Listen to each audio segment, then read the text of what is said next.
From the roots of Bharat to the eternal wisdom of Sanatan, this is Sanatan Chronicles.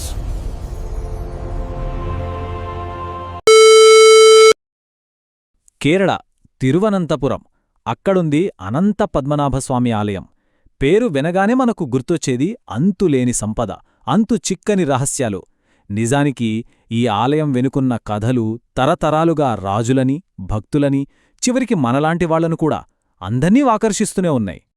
అయితే ఇక్కడే అసలు ప్రశ్న మొదలవుతుంది.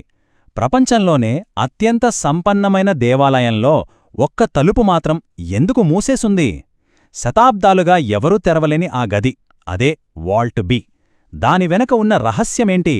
పదండి, ఈరోజు మనం ఆ రహస్యాన్ని ఛేదించే ప్రయత్నం చేద్దాం. ఒక్కసారి నెంబర్ చూడండి, 1,20,000 కోట్లు. అది ఇప్పుడు దాకా తెరిచిన గదుల్లో దొరికిన సంపద విలువ మాత్రమే. అంటే ఆలోచించండి, ఇంకా తెరవని గదిలో ఇంకెంత సంపద దాగుందో. కాని ఇది కేవలం డబ్బు గురించిన విషయం కాదు. అసలు కథ ఆ మూసి ఉన్న తలుపు వెనుకే ఉంది. సరే, ఆ తెరచుకోని తలుపు కథేంటో చూద్దాం. ఇది చాలా ఆసక్తికరంగా ఉంటుంది.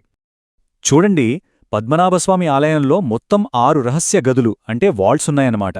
వీటిలో సి, డి, ఈ, ఎఫ్ అనే 4 గదుల్ని గుడిలో పూజల కోసం, ఇతర అవసరాల కోసం అప్పుడప్పుడు తెరుస్తూనే ఉంటారు. ఇక 2011లో సుప్రీంకోర్టు ఆదేశాలతో వాల్ట్ ఏను తెరిచారు. అప్పుడు బయటపడ్డ సంపద చూసి ప్రపంచమంతా నోరెళ్లబెట్టింది. కాని అసలైన మిస్టరీ 6వ గది, వాల్ట్ బి. ఇది ఇప్పటికీ మూసే ఉంది. ఎందుకంటే దీనికి మామూలు తాళం కాదు, నాగబంధం అనే ఒక శక్తివంతమైన మంత్రంతో బంధించారని ప్రతీతి. అందుకే దీని ఎవరూ తెరవలేకపోతున్నారు. అసలీ గుడి ఎలా ఏర్పడింది?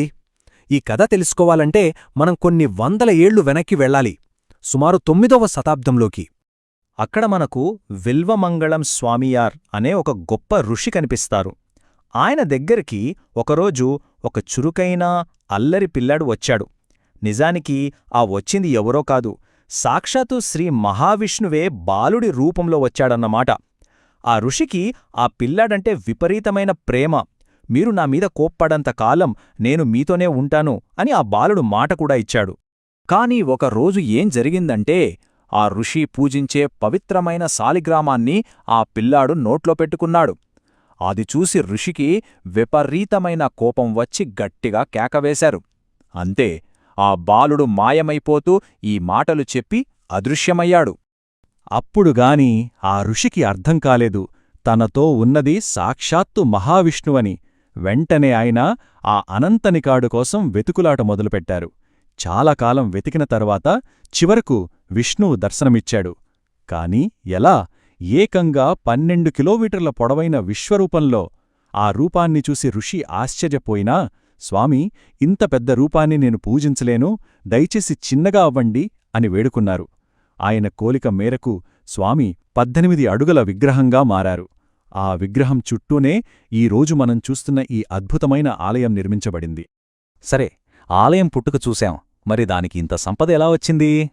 ఇక్కడే ట్రావెన్కోర్ రాజులు రంగంలోకి వస్తారు. 12వ శతాబ్దంలో అధికారంలోకి వచ్చిన ఈ రాజులు తమని తాము పాలకులుగా కాకుండా పద్మనాభదాసులుగా అంటే పద్మనాభస్వామి సేవకులుగా ప్రకటించుకున్నారు. వాళ్ల దృష్టిలో రాజ్యం, సంపద అంతా స్వామివారిదే. వాళ్లు కేవలం సేవకులు, సంరక్షకులు మాత్రమే. ఈ భక్తిభావనే ఆ అపారమైన సంపదకు పునాది వేసింది. అసలు ఇంత సంపద ఎలా పోగైంది?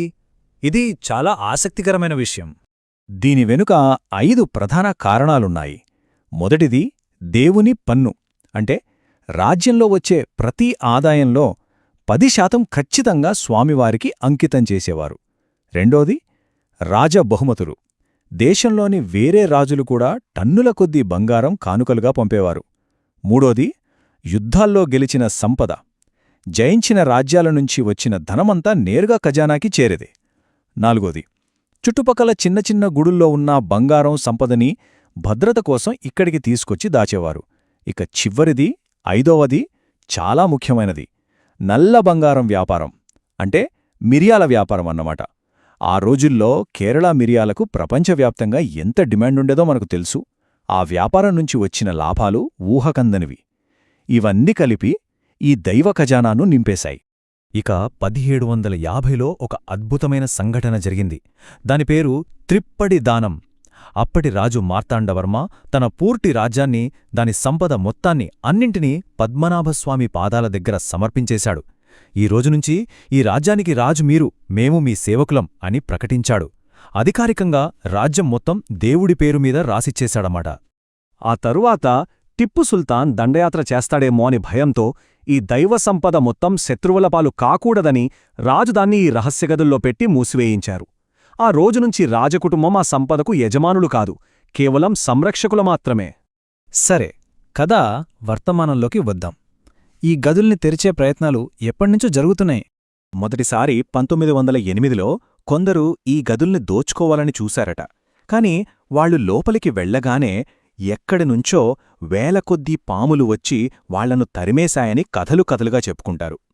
ఆ తర్వాత 1931లో రాజ్యంలో తీవ్రమైన కరువు వచ్చినప్పుడు ప్రజల్ని ఆదుకోవడానికి తప్పనిసరి పరిస్థితుల్లో అప్పటి రాజు బలరామవర్మ ఒక గదిని తెరిపించారు. ఇక మనందరికీ తెలిసిందే, 2011లో సుప్రీంకోర్టు జోక్యం చేసుకుని సంపదను లెక్కించమని ఆదేశించడంతో వాల్టే తెరవబడింది. అలా ఈ గదుల రహస్యం ప్రపంచం దృష్టిని ఆకర్షించింది. చివరికి 2020లో ఆలయ సంరక్షణ మీద సుప్రీంకోర్టు తన ఫైనల్ తీర్పు ఇచ్చింది. ఇప్పుడు వాల్ట్ ఏకి వాల్ట్ బికి ఉన్న తేడా చూద్దాం.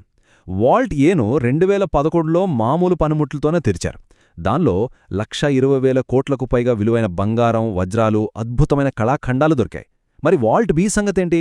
దాన్ని ఇప్పటిదాకా తెరవలేదు. ఎందుకంటే దానికున్నవి మామూలు తాళం కాదు, ఒక ఆధ్యాత్మికమైన నాగబంధం. దాని లోపల ఇంకా గొప్ప రహస్యాలు, ఇంతకంటే ఎక్కువ సంపద ఉండొచ్చని నమ్ముతారు. అందుకే పురాణాలు, విశ్వాసాలు దానికి రక్షణ కవచంలా నిలిచాయి. ఇంతకీ ఈ మిస్టరీకి పరిష్కారమేంటి? ప్రస్తుతం చట్టపరంగా, ఆధ్యాత్మికంగా ఈ ఆలయం పరిస్థితి ఏంటి? ఇక్కడే షబాయత్ హక్కులు అనే ఒక ముఖ్యమైన లీగల్ కాన్సెప్ట్ మనకు తెలియాలి. మన భారతీయ చట్టం ప్రకారం దేవుడు కూడా ఒక లీగల్ పర్సన్. అంటే చట్టం దృష్టిలో దేవుడికి కూడా హక్కులుంటాయి. ఆయన పేరుమీద ఉన్న ఆస్తిని చూసుకునే వ్యక్తిని షబాయత్ అంటారు. ఈ షబాయత్ ఆస్తిని నిర్వహించగలడు, కాని దానికి యజమాని కాలేడు.